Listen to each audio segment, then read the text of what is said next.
welcome to the next episode of Recruitment Revolution. I am delighted to be joined today by Leah Turner. Leah is somebody that I've been connected with on LinkedIn for quite a while now, and who I feel is one of the true experts out there on personal branding. So I think we're going to talk a lot today about your journey, why you are an expert, how it's been important to me in terms of sort of driving our business, and then how we can probably link it so that people can think about their recruitment and retention and using personal branding to help them. So welcome, Leah. Well, thank you very much for having me. We got here eventually. I know we've had a few issues actually coordinating, haven't we? My life's chaos. Yes, but no, I'm really, really pleased that we've managed to do this today. So thank you so much. So for anybody who doesn't know who you are, would you like to just sort of introduce yourself and tell us a little bit about your background? Yes, so I had a small business since I was 26, went full-time when I was 27, had a baby at 30 on my own. It's just me and my little boy, and it always has been. And it just before, so would have been towards the end of 2019, I wanted to grow my little transcription business and ended up logging onto LinkedIn because I had no other idea how on earth I was going to find some clients for my business, because I wanted to sort of grow it to work less when my son went to school. And I very, very quickly developed a big following on there. Without any real strategy or intention. I was just writing funny content that, not from the off, it took a little while for me to build my confidence, but once I sort of got into my stride, I was getting a lot of followers very, very quickly. And when COVID hit in 2020, I had no transcription clients left because none of them could see their clients and couldn't generate any work for me. Yeah. So I took a chance because I was getting a lot of business from LinkedIn and I was getting a lot of followers and engagement on my content. I kept getting asked, how are you doing this? And how can you help me to do it as well? So with a huge lack of other options, I started teaching people how it worked for me, what they could do with their business to use LinkedIn. That grew legs very fast. And within the first year, it hit 6 figures. It expanded into corporate training and webinars and digital products. And I've grown a following of 170 something thousand on LinkedIn. Wow. Now, around 200,000 across socials. I've started a second business and actually stopped LinkedIn training now. Wow, okay. And I don't offer LinkedIn training anymore. I've got a membership community with 570 members across the world, predominantly UK, but across the world. And I'm helping them to improve their own businesses. So it's all targeted at solopreneurs, freelancers, and small business owners to teach them the skills that they lack or they want to improve to help grow their business, with the added bonus of having all those other people to hive mind support and ideas from. So yeah, that's been the sort of summary of what I've done. And I think it's when you set up a business, because I set my business up about 7 years ago, and you kind of sit there and go, right, I know what I'm doing. I'm really good at this. So I'm going to set up a business. And then you very quickly go, but hang on a minute, I now need to wear all these multiple hats, and one of which is marketing. Yeah. And, you know, most people who set up a business, unless you are a freelance marketeer, you don't know how to do that. And even freelance marketeers struggle to market themselves a lot of the time. Absolutely. And I think, I went through the same thing that you did, in the sense of, in the world of recruitment, when the pandemic hit, nobody was recruiting. So I had to sort of sit there and go, right, well, what can I do differently? How do I get my voice out there when nobody's in an office, nobody's in a business, everybody's working from homes? And I have a lot of mobile phone numbers of my clients now, but in them days, I didn't. I had an office number, and nobody was in the offices. So I had to sort of sit and think, right, well, what should I do? And I actually, I think at that point, that's when I started following you. And I was doing a lot of my own online training. And I actually did a digital marketing training course for about 6 months as well. And the feedback that I was seeing was, you need to be present, you need to be consistent, and you need to know what you want to be known for, and have a clear message that you want to get across.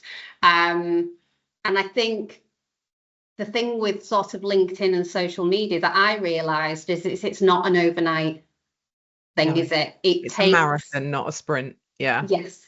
Anyone Yeah. trying to sell you that it's a sprint is full of shite, basically. It's not like, there are a lot of people out there that will be like, follow my blueprint, join this accelerator, you can get thousands and thousands of followers. Yeah, you can, and you'll lose your soul, and you'll end up with thousands and thousands of followers in places that you don't serve, in industries that you don't help, and it will be all vanity rather than actually something people you can make money from. Yeah. So yeah, don't believe the hype. No, absolutely. And I think, there's a lot of kind of bots out there in AI, and and it's for me, I also think it's not about the number of followers you have, it's the quality, and are they actually your customer base? Yeah, I used to have people that would message me for training, and they'd say, oh, well, I just want to get 100,000 followers. I say, okay, crack on, but that's not me. Like, Yeah. I'm not going to help you to do that. I'm not saying that I don't have clients that have gone on to grow very, very large followings, but that wasn't the goal. The No. goal was, I want to connect with people that I can potentially sell to, that I can learn from, that I can build strong relationships with, that will be mutually beneficial. It's about building your network with intention, and those intentions can be varied, but with intention to help you long term. And I think the thing that people don't realize with LinkedIn is that a lot of the benefits and the opportunities that you will get, you'll never expect. Like, there'll be things that come your way. I had someone the other day ask me if I would host like a fake podcast to interview all of their staff so that they could use it for social media, and that they would pay me to do so. I was like, nah, that's not for me. But it was, I've been asked if I'd be interested in being a correspondent for London Fashion Week on the red carpet. I was like, that's not my vibe. But like, these are, and I've spoken on international stages, I've been invited all over the world, and I never would have guessed those opportunities would come to me. And they've come to me from building a network of people that get me, like what I'm about, and support that. And I've got to know them as well. And you build that over time. And it's been over 5 years now that I've been creating content almost daily on LinkedIn. And some people will say that's terribly annoying. They're not the people that probably choose to follow me. And then there's other people that are very, very loyal to and supportive in wanting to see me succeed and being part of it, and come into my world and become paying clients, or at the very least they're supporting my content, and that's all been built gradually over 5 years. It wasn't like I just logged on and suddenly had this loyal community of people. It's been graft to get there. Definitely. And how did you start then? So what was kind of your thought process when you sort of went, right, okay, so LinkedIn is the thing I'm going to tackle? How did you find your voice, and what was kind of the first things you were thinking about? My first things I was thinking about was, good God, get me off of here. It's dry. Because I literally logged on and my whole newsfeed was full of people that I didn't know, or that I'd gone to school with, or it was random stuff because my algorithm had no idea what I actually wanted to see. So I was just seeing this very dry corporate content. I'm excited to announce something less exciting than hemorrhoids. It was just dry. But as I started to poke about a bit, I started to see content that was a bit more interesting. I was looking up things that I do personally find interesting, and I was being a little bit more playful with my comments and a bit more like relaxed. I'm not a corporate person. I've never worked in corporate. I never wanted to work in corporate, and I was always told I couldn't because I'm chin to toes in tattoos. But I wanted to be a bit more informal, and I think at the beginning I was posting stuff that I was trying to sound corporate, and it felt so, like, I felt dirty because I wasn't being me. And when I think I'd posted a meme once, and I had meant to post it on Facebook, not LinkedIn, and I've just got muddled up and posted it on LinkedIn, and it did really well. It had loads of views and loads of engagement, and I went, oh, hold on a minute, like, I can use humor here. If they can respond positively to a meme, that means I can like embrace the sort of more quirky, funny side of my personality.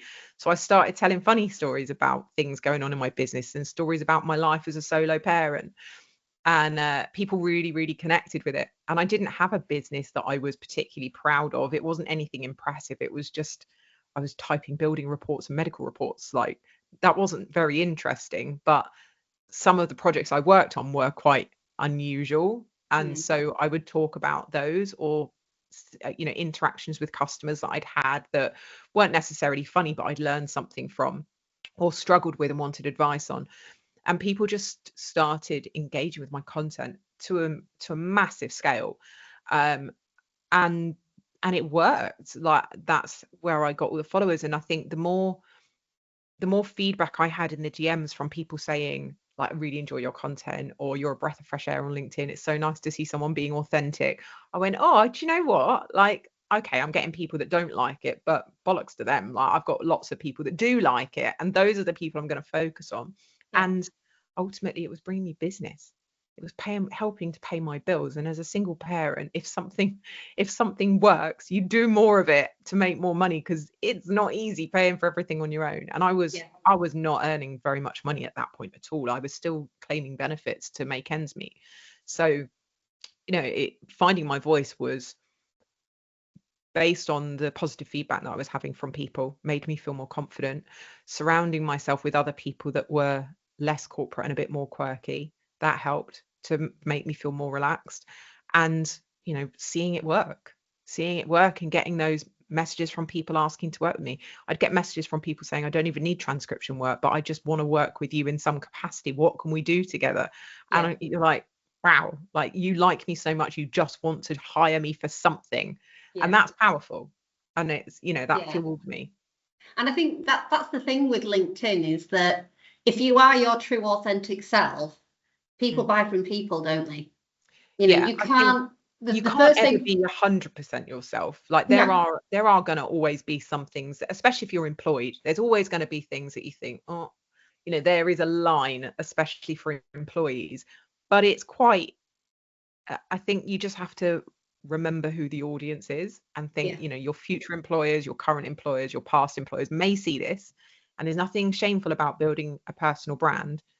They might think it is, oh, trying to be an influencer, but actually, having a personal brand online, you take it to any job you go to in the future. So, but you can't be 100% yourself. No one can. You've got to keep something back. But you can be a 85% authentic, I would say, is sort of my comfortable zone. Yeah, and I think it's having that integrity as well. I think, when I started realizing what was working for me, it was that balance between work me and home me, so that they see the human version. So like you say, I'm not, and I do come from the corporate world. And before I set up my business, I was very corporate, and the business that I worked in before wouldn't allow you to have a voice on LinkedIn. So everybody had a LinkedIn profile, but it was not to actually give an opinion.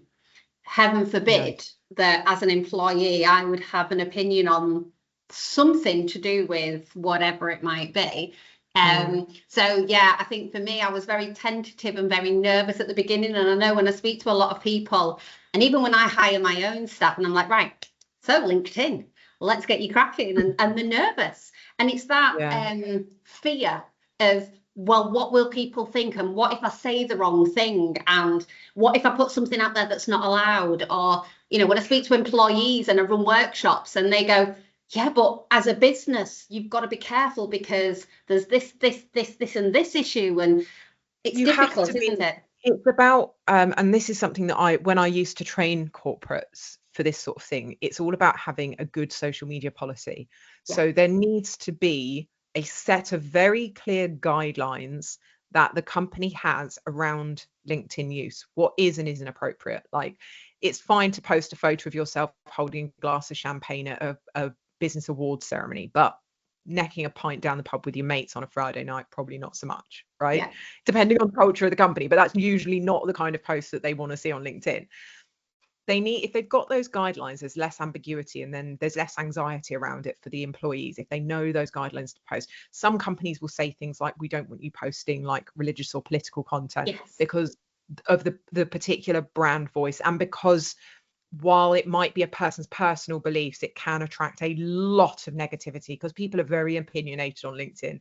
Yeah. And depending on, I saw one recently with a woman emulating Elon Musk's salute that he did on stage, and she'd just done a video repeating it over and over and over again, and it was absolutely slaughtered. Personally, quite rightly, I am not an Elon Musk fan. I thought it was absolutely disgusting what he did, but posting about it on LinkedIn, she was lucky her boss was on her side because he has the same views as her, but it went very viral. It was not well received. A freelancer last week posted a very tasteless marketing comparison between the size of a woman's breasts and marketing tactics. And I was like, that went viral, ended up in the news. It was all over the Daily Mail, the Metro. The guy's since deleted his post. So you have to be sensible. And if you're not sure, you need a point of contact in the company to say, is this okay? And if it's not okay, you update the social media policy. If it is okay, you've just built the confidence of the member of staff and they are a bit more clear on what they can and can't post. But it's about having, it needs to evolve as people become more experienced and more confident using it. I think if you've got those things in place and an incentive, I think incentives can really help. If you've got like a core group of people that are keen to do it, that really get involved with LinkedIn, they can then help train and support other people as they become more interested, because you do see that trickle down effect with companies where you'll see a few that really buy into it and give it a go. And when the colleagues start seeing it working, they go, well, you know, it's working for you. Like, how are you doing that? Could you help me? What do you think of this post? And, you know, if you've got like a Slack group or a Teams group where people can ask those questions and feel comfortable doing so, that really helps, I think. Yeah, and I think as well, I always sort of say to businesses that you're not going to get every member of staff bought in to want to do this. No. So actually focus on the ones who are confident and capable, that you do trust to start with. And then, like you say, it can filter out then, and it's sort of that sort of spider web, isn't it? And I think as well, it's sort of going, but what do we want them to be putting out there? You know, that policy is really, really key, because like you say, you don't want somebody just shouting about anything. It's kind of going, well, what is the point of them doing this, and what do they want to achieve from it for them personally, but also for the business? I think that's why having something like a group Slack channel or team channel where the marketing department or someone who sort of creates social media content for the business can put updates like, this is a new incentive, such and such has been on trainings, we've been at an award ceremony, here's some official photos. If you're providing them with content that they can then create content around. But I think there's a big distinction between like what goes on the business pages and what goes on their personal pages. And I always encourage people to not just repost what the company's posted, because people don't really care. Like, I care about you, Kelly, because I've built a relationship with you. But if you're just constantly posting business updates about your recruitment company, I don't really care, because I don't need recruitment. I don't need a recruiter. So that's not interesting to me. But about your life and your experience. So if you post a photo of yourself at the awards ceremony, winning an award or commiserating that you didn't win an award, I'm going to connect with that, and I'm going to be either really sad for you or really happy for you, and I'm going to comment. But if you just post, KD Recruitment, I had a brilliant time at this blah blah blah awards, thanks so much for everybody that came, I'm like, yawn. Tell me how you felt, tell me what your experience was, because you're the person I have a relationship with. So I think providing content that allows people to tell their own stories, something great's happened in the company, cool, what was your involvement in it, how do you feel about it, what's your sense of achievement, because you're the person that I've got a relationship with. And I think if you can create like a bulletin board of, these are all things that are happening over the next month or that have happened in the last month, you can use any of them to create content about on LinkedIn. That really helps people. And I think it is that's really key, because a lot of the work we do with businesses is, how do you become an employer of choice? And what I found with a lot of businesses, their customer base know exactly who they are. But if you sell your product overseas in China, your Chinese market know exactly who you are. You're a market leader. But John, who lives down the road from where your office is, has probably never heard of you. So how how do you then market yourselves to the people in your area? And this is, for me, one of the biggest things that I think business owners and employees forget, is that you need to make yourself known in the local community as well. So there's a lot of physical things you can do, but actually LinkedIn's a really good way of that virtual networking. And like you say, it's that people bit. So if you've got members of staff within your business who are showcasing, if you've been out and done some charity work, or you've had a team building day out on a water park, or that it's Love Your Pet Day, and they've all shared their own pictures of them and the dog or the cat or the ferret or the turtle or whatever it is. Like you say, it's the human aspect of it. We did one for Valentine's, because we all sort of said, right, we're all going to wear red for the day because it's Valentine's Day, and we always do sort of daft stuff like that. And we do a lot of team building. And I think at Halloween last year, we all did sort of fancy dress. And one of my colleagues was dressed as a giant pumpkin, but actually, none of that is me talking about recruitment. That's just... But you're demonstrating the culture of the company, aren't you? And that will repel some people, but it will also attract other people. But generally speaking, most of us tend to work in our local area. So there's a good chance that if your staff are putting content out, they're connected to other people in the local area. And you can even go as far as deliberately going and connecting with people in the local area. So you can look up other local companies who's working there, connect with them. If they're creating content on LinkedIn, look up local landmarks and businesses that they go to, anything that, like even the local news pages, you can actually look up who's commenting on them. It might be the local council page. It could be the local university, who's engaging with those posts, because they're usually local people. And it helps you to create that local network and attract the talent. Because if you said to me, a big tech company, most of them I probably wouldn't know the name, but actually if I was friends with a dozen people that work there and saw how good a place it actually looks to work, oh, I got a promotion, oh, I've just been put on this training course, oh, look at my colleagues baked me cookies for my birthday, that, I'm allowed to bring my dog into the office, I'm going, oh, bloody hell, that looks quite a fun place to work, actually. I wonder if they've got any jobs going. And you sort of go out seeking to work in that place. And that's so much nicer that somebody wants to, not because of the job description, but because of the company that you want to work for. That's much more powerful motivator.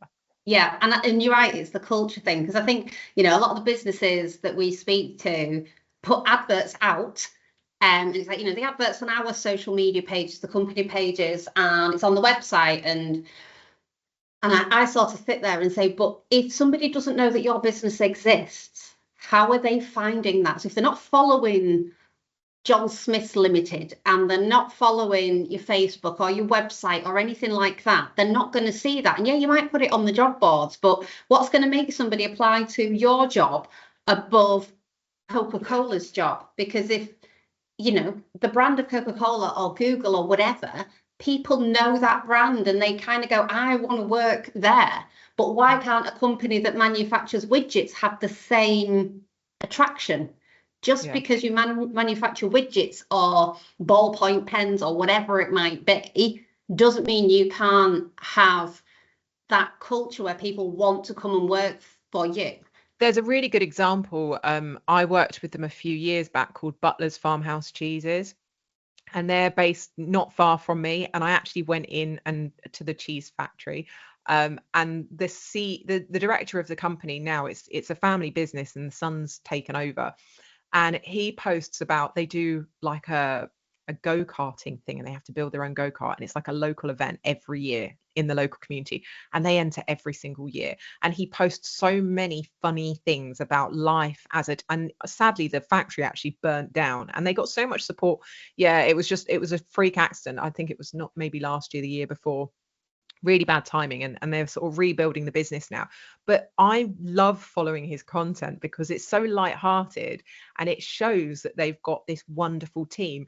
And he was really resistant to using LinkedIn. He was just like not really keen on it, but now he smashes it, and his content is always fresh, it's different, there's always a bit of playfulness about it, there's always a sort of humility and gratitude with the content that he creates.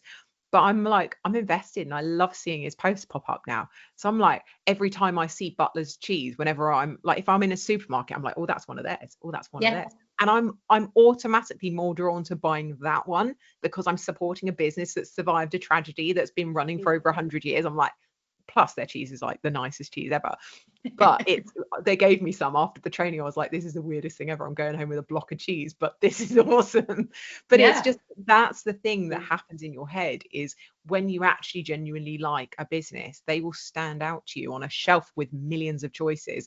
You pick theirs because you genuinely like and feel a connection with them. And people are missing a trick if they're not doing it. And I think that's absolutely right. You know, the personal branding leads to employer branding. You know, they go hand in hand for me. Yeah. And I think you're right in the sense of what you said before about, don't just share what the company pages are putting out there. You want your version of that, your spin on that, how you feel, what your opinion is. But similarly, that message can still run through.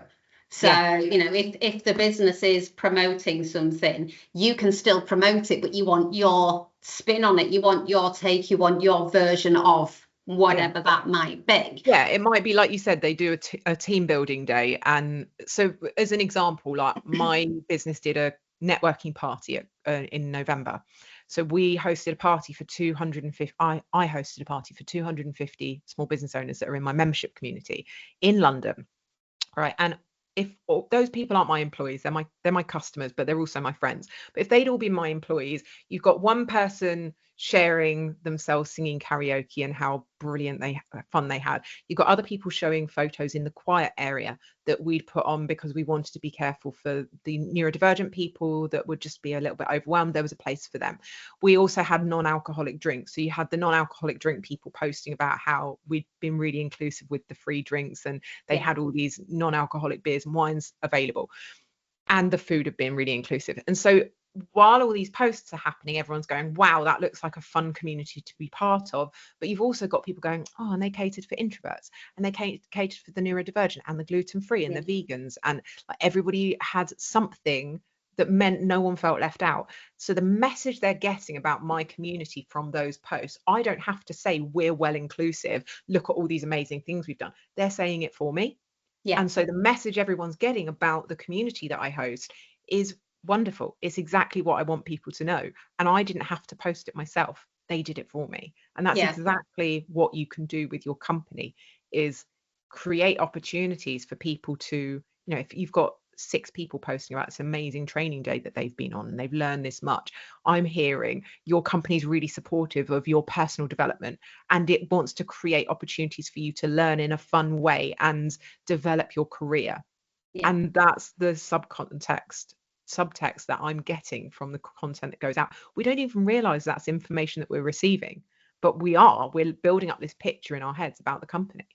It's the same thing as, you know, years ago when you'd go to a wedding and there'd be disposable cameras on everybody's tables because the bride and groom wanted you to take pictures of your version of the wedding, because everybody's version of attending something is completely different. And it's the same when you do anything like this. You know, there's I'm on the board for an organisation in York called York Professionals, and every year we do this big black tie dinner. And the social media content is amazing after it because it's everybody's experience of that night. And like you say, some of it is the corporate, I've met so-and-so. Some of it is I'm on the dance floor at the end of the night dancing. Some of it's from the photo booth. Some of it's from, you know, and it's everybody's opinion and version of that night, which all comes together to make you go, wow, I want to be there. That's great. And you can do that from a business.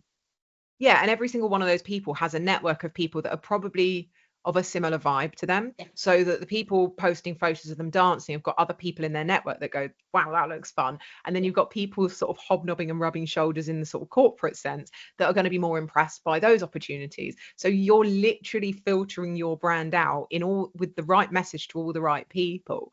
And it's so simple to do. This doesn't have to be massively overthought. It can be very simple content, like, you know, your new employee's got her induction day and she's got a cup of coffee and she's on a train to go and train with one of the managers in a nice hotel and they're going to go through all the onboarding stuff together. And, you know, the fact that you're getting to do it, you know, the coffee was paid for, the train trip was paid for, they're going to this nice hotel environment and they get to spend the day one-on-one with the manager. How good does that look to other potential people looking to work with this company, and that this new employee's feeling comfortable to share it, for example? Any of those sorts of examples. But it can just literally be, what's going on today, what have you got on your to-do list today, or what did you get up to last week?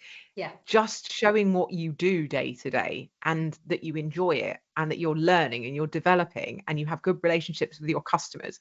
A selfie when you're on a lunch with a new client, for example, like, you're supporting the client and promoting them, and you're also talking about, you know, how you treat your clients with that. You know, you took them out for a nice meal and you'd rather do face-to-face meetings. There's so many subtext messages that people get from very simple content. And I think one of the ones that always sticks out to me, so one of my members of staff a few years ago doesn't have any children, but has a couple of dogs. And sadly, one of her dogs got rushed to the vets and he had to be put down.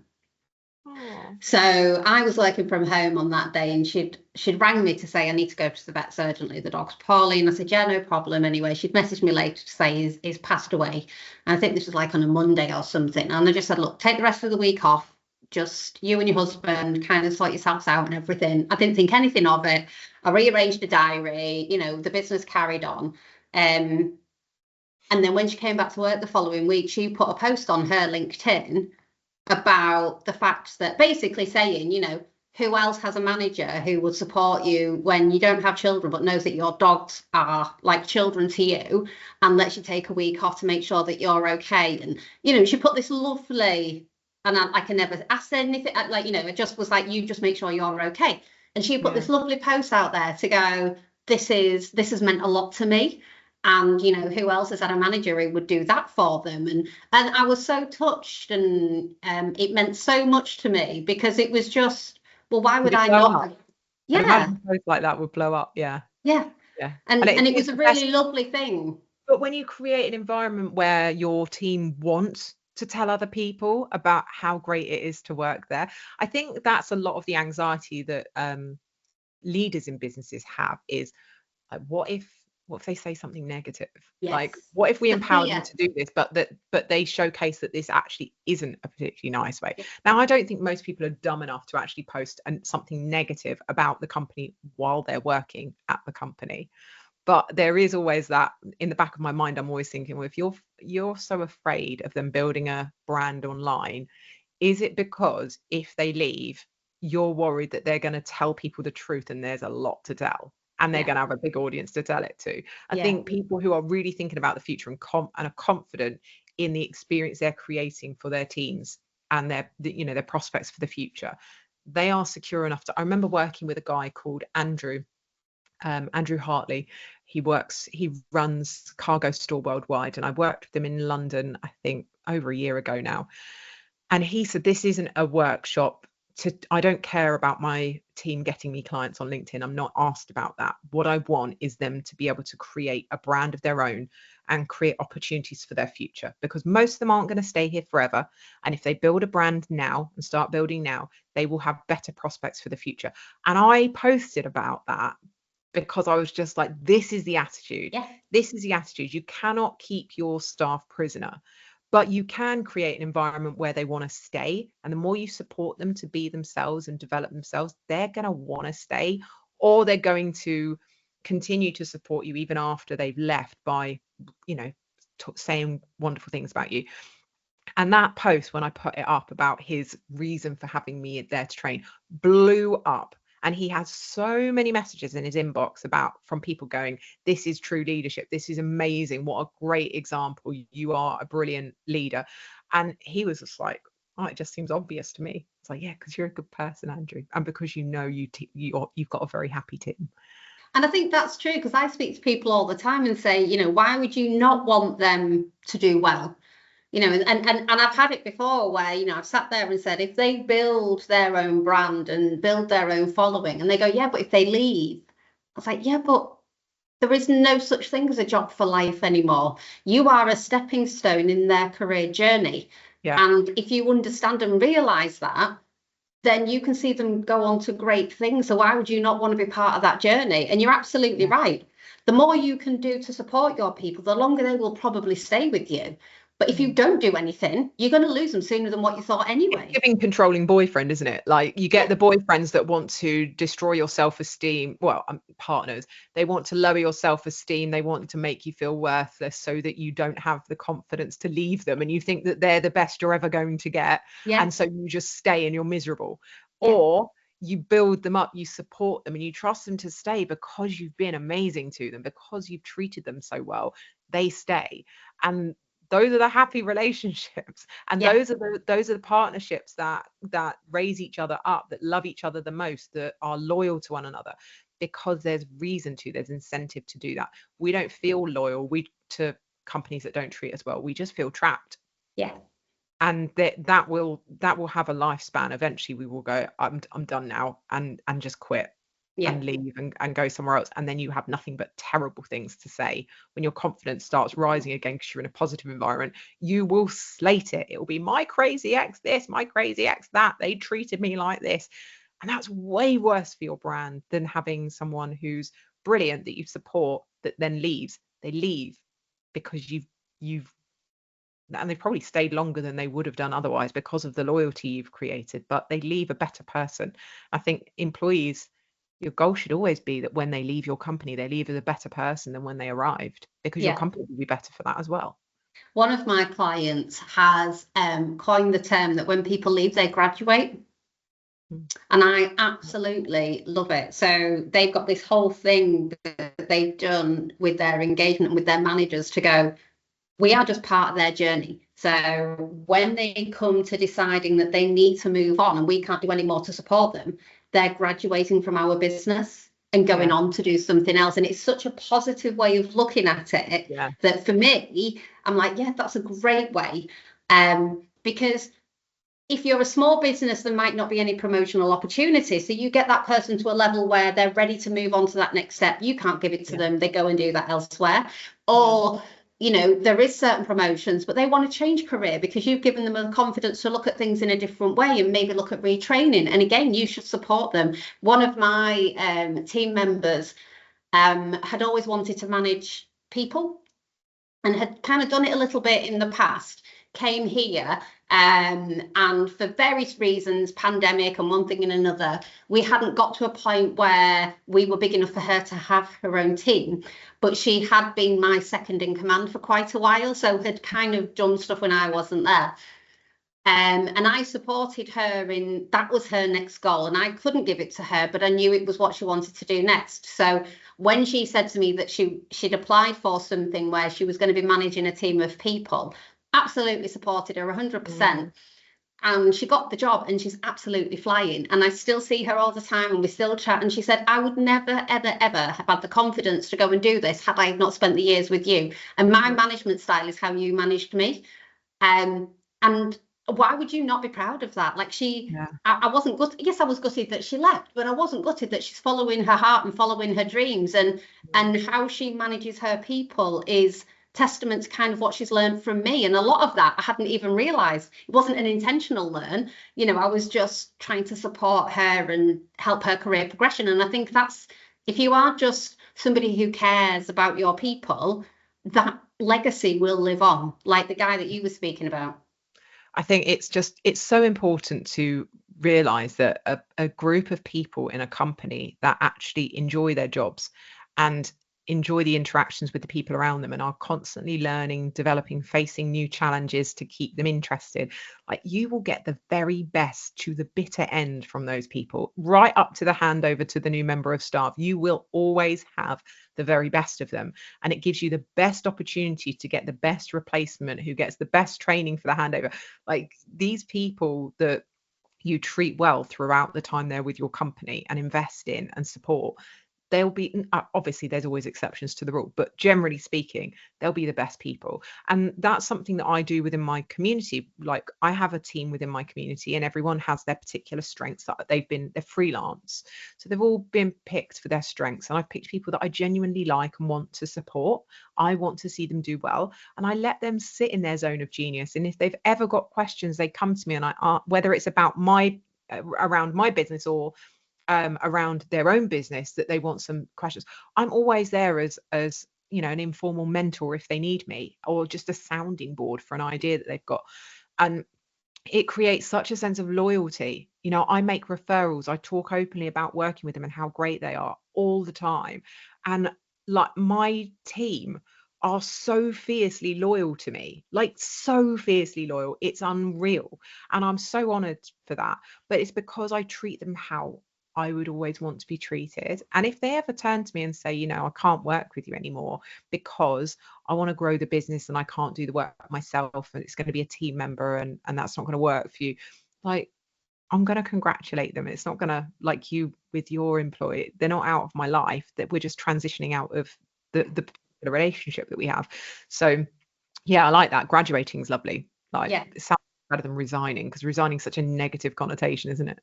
Yeah, no, I love the term graduating. And I think, if we when people leave a business as well, they can still put stuff on their LinkedIn to go, do you know what, I'm really sad to be leaving, I've got a new challenge, but what a great place this is to work. And and it's still part of that journey. Not to be like the mass exodus of Twitter, where everybody's just absolutely hammering what a toxic work environment it became. Like, yes, absolutely. I wonder why your valuation tanked. Yeah, definitely. What would you say to our listeners are kind of your top 5 or top 10 tips to build their, not the following, but kind of thinking about what they want to be putting out there? What are kind of the top tips that you would say people should be thinking about? Getting your profile right is a big one, because when you're proud of your profile, you're less reticent in commenting, because the whole point of you leaving comments and creating content is to get people over to your profile. And if your profile lets you down and you're not proud of it, then you're not going to want people to look at it, so you're less likely to want to engage. So so having a profile that you're proud of, and that really talks about how you help people, not just your CV or a speaker bio, or it needs to be talking to your ideal client and telling them what you do for them, not your life story or your career history, because potential clients don't care about that. They care what you can do for them. And start small. Like, don't expect that you're going to go from never posting to 5 or 6 posts a week. Just build it up gradually. So just start with a single post per week at a time that you can manage, and do it once a week until you feel more comfortable and you've got the time to increase it to twice a week. If you try and do like 0 to 60, you'll burn out too quickly and you'll get overwhelmed, and then the consistency is kind of pointless, because then you've maybe taken 2 months off and all that hard work was for nothing. So be realistic on what you can manage. Don't compare yourself to other people, especially the influencers with hundreds of thousands of followers, because most of them aren't legit. Most of them are using platforms and groups of people to inflate their posts. So don't go comparing yourself to other people too often. Consistency means creating a strategy where you can actually achieve it, not creating a absolute nightmare for yourself that burns you out and stresses you out, because you need to enjoy doing it, and you won't enjoy it at first, but if you never enjoy it, it's very hard to stay consistent. Surround yourself with people that make you feel good, not negative. You want to unfollow and block or remove. Like, if you unfollow them, they'll never know. If you block them, they might know. If you disconnect from them, obviously they might know. But you don't have to have anyone in your network that isn't beneficial to your future. So if that's someone that you used to work with, you go, oh God, I hated working with her, I don't want her seeing my content, just block her. It's not political. You don't have to be accessible to people that make you feel bad. And I would also say unfollow the big gurus that make you feel insecure about your content. those people that get hundreds of thousands of comments and likes in the first couple of minutes of their post, they're using artificial ways of inflating that engagement. Don't be sucked in, and don't compare yourself to those people, because it's not real and it's not realistic. LinkedIn literally does not push content to that many people that quickly. It doesn't ever. So if you're seeing those kind of numbers, it's faked. I would say work out what you want to be known for, like not just the expertise you want to be known for, but the values that you want to be known for, because it helps to guide your content. So if you're someone who's a solo parent who works really hard and is a very moral and strong person, maybe you're vegan and animal rights are a thing you're super interested in, or you're a keen traveler, but think about the things that help the people you want to work with know the right things they need to trust you. So it might be like, for me, I want to work with solopreneurs and freelance business owners and small business owners. And a lot of those are single mums. A lot of them are neurodivergent people. A lot of them are people who've never really felt like they fit in the corporate world. And so the messages and the stories that I tell align with those people. I mean, it's easy for me because that's the kind of person that I am. But if you find people that have those shared quirks and interests that you do, it becomes a lot easier to feel comfortable. It's like going from walking into a pub full of strangers that you really don't want to be in. There's like the financial district poured out and you're stuck there and you're like, wow, I'm a social media marketer. I don't want to be around with these finance people. I'm completely out of my depth here. But you're turning it in by unfollowing those people and inviting people you like. You'll be having conversations and engaging in content because you genuinely are interested. And there's definite value in following other industry experts in your sector, because there's so much to learn from them. And also you can assert your own experience and expertise by engaging with their content, because if they raise an interesting conversation about something, you can have a respectful alternate view. And people who see your comment will go, well, actually, do you know what? Yeah, I do agree with that. Or maybe I will counter that and engage in a debate with you, but an intelligent and respectful one, and LinkedIn is the number one source of learning for me. Like, I love the little outtakes. I'm just learning how to be a good leader, how to do email marketing, how to build a waiting list, just these little snapshots of all these different parts of business that I've learned from just micro learning with LinkedIn content. What do we get up to, like 5 or 6? About 8, I think we're at. Oh, right. Okay. Batch, create, or have somewhere that you can store ideas. So I personally have like a WhatsApp conversation with myself that's named like content ideas. And so whenever I see a piece of content that inspires me, or I have a thought in my head about something, I'll put it in there. But what I've taught clients to do in the past is just get into the habit of writing 3 things a day in that group. 3 things that have happened during the day. Maybe it was a weird phone call that you got, a funny email exchange, a really exciting prospect that came across your computer. Write down 3 things, because if you're only trying to create 1 post a week and you're coming up with like 21 ideas, you have an abundance of things to choose from. Same with photos. You go for a night, you go for a work event, or you're doing something, take a photo and pop it in that group. Because even if you delete it from your camera roll, then it still stays in your WhatsApp group. So you've got this whole bank of content ideas whenever you're ready to write content, and you can share it. And I think the other thing is, have a team with your colleagues, have a little team and challenge each other and support one another. Just like small groups of 3 or 4 people who just help keep each other accountable. And so you're not going like, oh, this is something I'm doing on my own, because you might find that idea sharing really, really, really helps you to get more motivated. So yeah, those would be my major tips, I think. And it's funny because I think everything you said there is the journey I followed.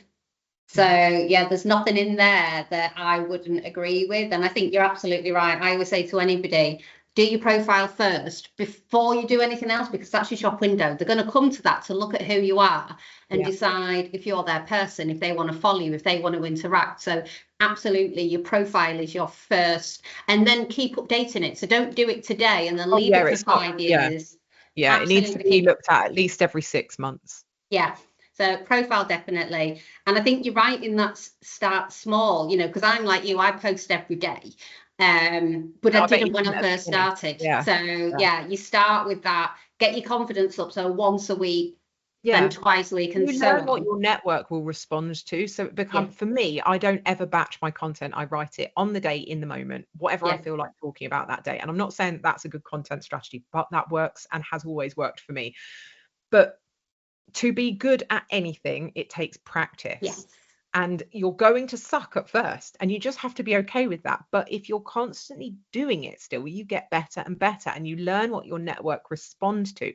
And you need to be consuming other people's content as well. Because if you're scrolling and you see a post and it makes you stop, you need to say to yourself, why did I stop? Was it the person that created it? Was it the photo that was included? Was it the first line that grabbed my attention? Was it the video hook?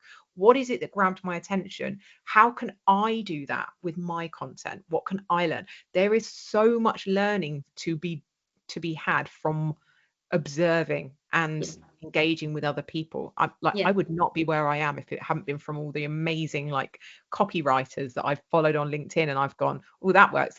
Not really like consciously. I've just picked up on it, up on tips, and it's guided my own style and how I've got to where I am. And I also think variety. So be consistent with kind of how many posts you're doing, but variety. So, you know, if you've done something and it works, you can't do the same thing every day because people will get bored as well. So you've got to change it up a bit. Different formats. Like most people are terrified of doing video. Video is a really, really great way to build trust fast with people, but vary the content, because I'm a real text person. I love to write content. I am really reluctant to do videos. Don't enjoy it. Photos, text. I've even done quite a lot of like the carousel posts. I enjoy the sort of visual side of it, but when it comes to video, I'm like, ugh. But I had to realize that actually everybody has a different preference when it comes to what they consume as well. And just because I like to create text doesn't mean I'm reaching everybody by only ever creating text. So I started to vary it, because some people prefer a photo, some people will prefer to watch a video than read a text post. So I've sort of explored and got better at all of them, so that I am proficient at all of them now, but I wasn't, and it took some work. But yeah, video is definitely something that really everybody should do. But if you hate talking to yourself on video, get a friend and interview one another and film it, because that works just as well. Yeah, I was the same, and then we joined TikTok, and so this time last year, and there's only me who was willing to record videos for TikTok, so I had to very quickly get over myself and start doing these. And for instance, like TikTok is our audience are you Gen Z candidates looking for work. So it's all career advice on TikTok, which is a different message to what I put on LinkedIn. Yeah. But actually, because again, it's that consistency, I've had to sit there and do, 3 or 4 1-minute videos every week. And you do very quickly get over yourself and go, do you know, oh, right, I'm just recording another video, right, that's fine. And some of the things I put out there, I will then share on LinkedIn because I think it's relevant. But yeah, it's different content for different platforms. But yeah, the video thing is right. Some people love a video, and some people love an image, and some people love text. And it's the same thing as you don't want everything to say war and peace either. You need to vary the length of them. I love what you were saying about you having a WhatsApp group to share and save your ideas. So I use the notes function in my phone. And I write all my ideas, and then I create the post in there before I put it on LinkedIn, and then I save it.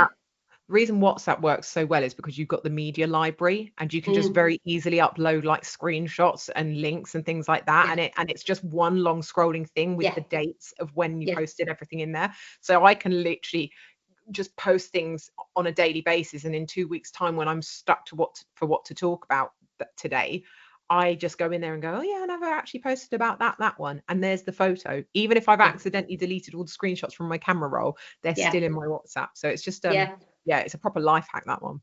Yeah, and I think it's that thing of kind of going, if you are struggling to think of an idea, going back on everything you've saved to go, oh God, yeah, I haven't posted about that for ages. I'm going to rehash that. and I'm going to repost about whatever it might be. So having some sort of library of something, so you're not having to think every single day.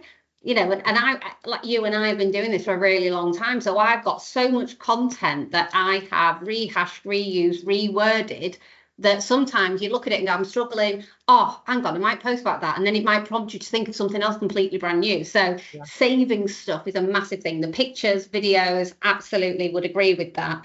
The following other industry experts, I think, is really key as well, because they can give you content ideas, and they might be people that you don't necessarily agree with their opinion, but you might think, I've got a way of doing that that's in my tone of voice and not theirs. So again, it's kind of going, well, if they're putting stuff out, what's my way of saying that to my audience? There's a guy that I follow in our world who's amazing, and he does a lot of executive recruitment and headhunting and stuff, and I follow him, and he has some really, really great stuff that he puts out there, but the way he says it is right for his audience but not for mine. But I will watch it and go, right, what's the way I would say that? Because actually what he's saying is right, I just don't like the way he said it. So then I have to reframe it in my tone of voice and how I would pitch it, so that people go, all right, yeah, Kelly, they're your words. Yeah. And then I will kind of post something. It's never about copying, but it's like there is inspiration everywhere. Yes. Absolutely. I listen to a lot of things like podcasts and audiobooks, and I will sit and actually read a book when I got the opportunity. But there's also things like, if you're struggling for content ideas, things like, I don't know, Stephen Bartlett's conversation cards. Yeah.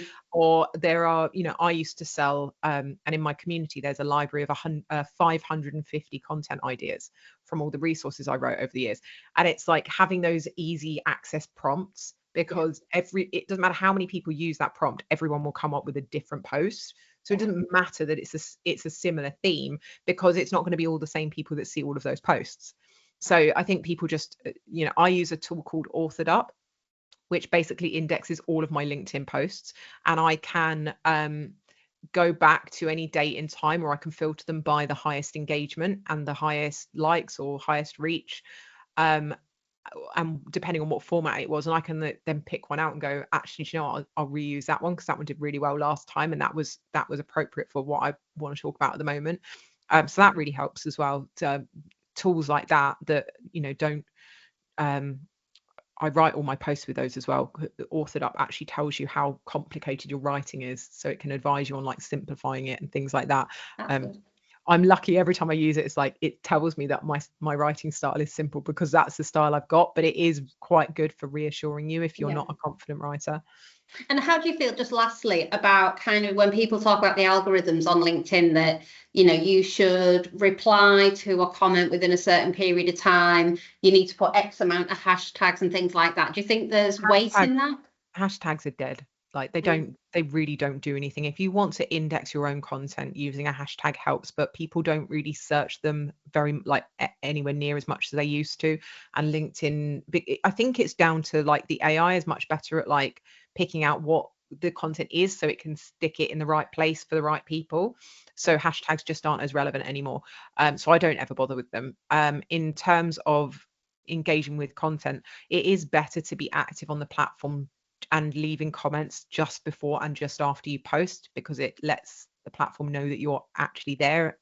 Doesn't mean you can't schedule posts, but it is better to be leaving a few comments before and after you post. And it's also better to try and be around in that first hour or so after the post goes live. 30 minutes to an hour doesn't mean you need to be there like as soon as you get a notification reply. You don't have to freak yourself out, but if you just post and then vanish for an hour or two, you won't get the kind of performance you want for your post. So replying to comments. I tend to post at 7 a.m. in the morning, because that's the time I can sit on my phone. And you're right, because if people are going to comment, it's nice to be able to kind of go back to them before my working day starts, because once my working day starts, I might not be on it as frequently. So I tend to do the morning bit. But I get a lot of people who are voyeurs who won't interact, but then when I speak to them, they're like, oh, do you know, I look forward to logging onto LinkedIn every morning because your post is the first thing that I see. No, yeah, but I don't think people realize there's over a billion people using LinkedIn. 90% of them never engage. Yeah. Like, doesn't mean they're not looking, No, but no, it no, doesn't they're just mean not never engaging. engage. They don't want to Yeah. comment. Or what I love is when you get the direct messages of people telling you their story. And I get that a lot now, which really warms my heart because, you know, they've taken the time to send me a message to go, I just wanted to share my story of where I was discriminated against for having a child at work. And I want to share my story of where I had a bad employer and trying to exit the business made me really poorly. And, you know, and I'm like, it's touching people without you realizing it. Yeah, I had a lady come up to me at an event and tell me that she'd been following me for 4 years and read every single one of my posts, and literally like repeated one of my posts back to me that I couldn't even remember writing.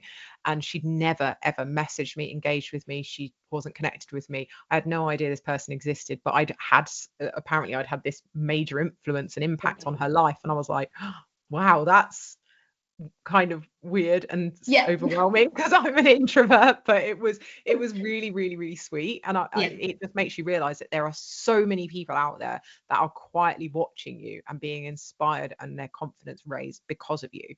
And you'll just never know until they want you to, and that might be never. So it's a very strange one. And I think and that's the thing, I think if we leave it anywhere, it's what you post out there can have a real profound and positive impact on somebody else's life, and you'll never know. So why would you not want to try? Yeah, for sure. I don't know where I'd be if I hadn't bothered me giving too. it a shot. Absolutely. Well, thank you so much for your time, Leah. It's been amazing. I feel like we could speak about this for hours and hours on end. But no, I really, really appreciate everything that you said today. There's some really great tips in there for people to take away.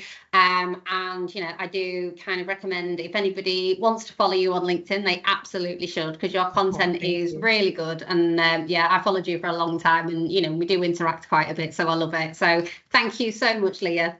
Thank you for having me.